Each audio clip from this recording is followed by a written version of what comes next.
Hi friends, இப்போலாம் நான் எந்த ஒரு ஷாம்புமே தலைக்கு யூஸ் பண்ணுறது கிடையாது. வெந்தயத்தை நைட்டு ஊற வச்சு காலையில் நல்லா ஃபைனாக அடிச்சுட்டு தலைக்கு அப்ளை பண்ணி ஒரு 1 ஹவர் கழித்து எந்த ஷாம்பும் போடாத சும்மாவே தலைக்கு தேய்ச்சி குளிச்சிட்டிங்கன்னா ஒரு எண்ணெய் தேய்ச்சி குளித்த ஒரு ஃபீல் இருக்கும். உடம்புக்கும் நல்லது, முடியும் நல்லா ஷைனிங்காக இருக்குது. நீங்களும் ட்ரை பண்ணி பாருங்கள். அப்படியே தலைக்கு குளிச்சுட்டு பால் காய்ச்சுற வீட்டுக்கு போனோம். அங்கே ஒரு ஃபங்க்ஷன் சொல்லியிருந்தாங்க.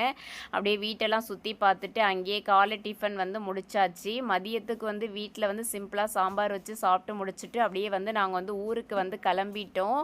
ஊருக்கு எப்போ கிளம்ப பார்த்தாலும் நான் முத நாளே பேக்கிங்லாம் பண்ணிவிடுவேன். ஆனால் இந்த டைம் பார்த்திங்கன்னா வெறும் 1/4 மணி நேரத்தில் நான் பேக்கிங் பண்ணி முடித்தேன்.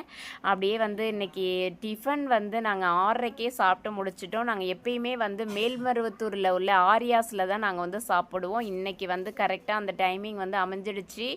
நாங்களும் அங்கே சாப்பிட்டு முடித்தோம். அதுவே ரிட்டன் நாங்கள் சென்னை வர்றோன்னா திண்டிவனம் ஆரியாஸில் தான் சாப்பிடுவோம். எங்களுக்கு அதுதான் ரொம்ப பிடிக்கும்.